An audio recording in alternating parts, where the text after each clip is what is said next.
Disruption of the normal blood supply to any region of the brain causes a fatal condition called stroke.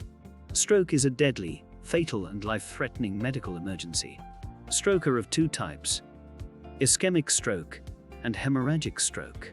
Ischemic stroke occurs because of transient stop of blood flow to any part of the brain, whereas in hemorrhagic stroke, blood vessels in the brain are ruptured, usually because of the high blood pressure.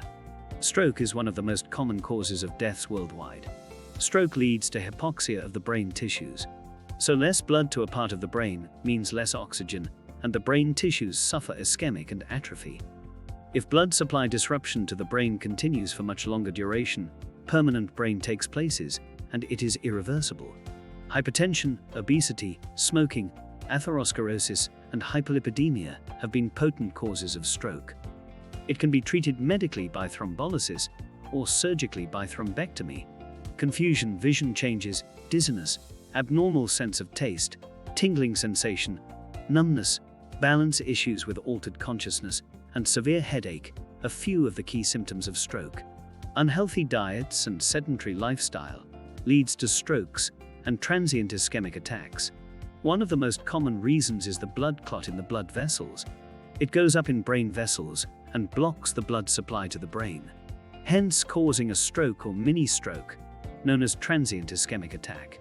High levels of cholesterol in the blood always causes narrowing of blood vessels, leading to reduced supply to vital organs. It also promotes blood clotting.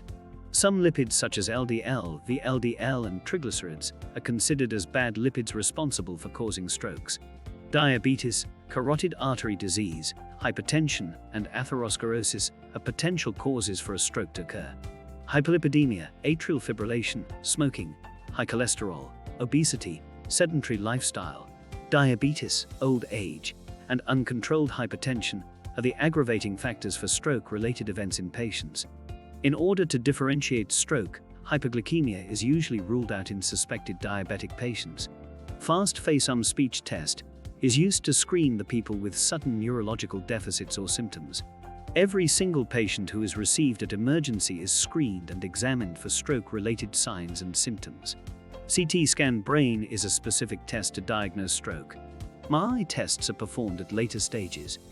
If stroke is due to interrupted blood supply to the brain, then aspirin is recommended.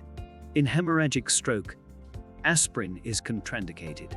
Physiotherapy, speech therapy, and occupational therapy are required in long-term management of the stroke. Ischemic stroke definitely has a good prognosis if there is good nursing care of the patient. Rehabilitation in the form of physiotherapy and occupational therapy is the best care for such patients. In order to stop its recurrence, blood pressure should be tightly monitored and controlled.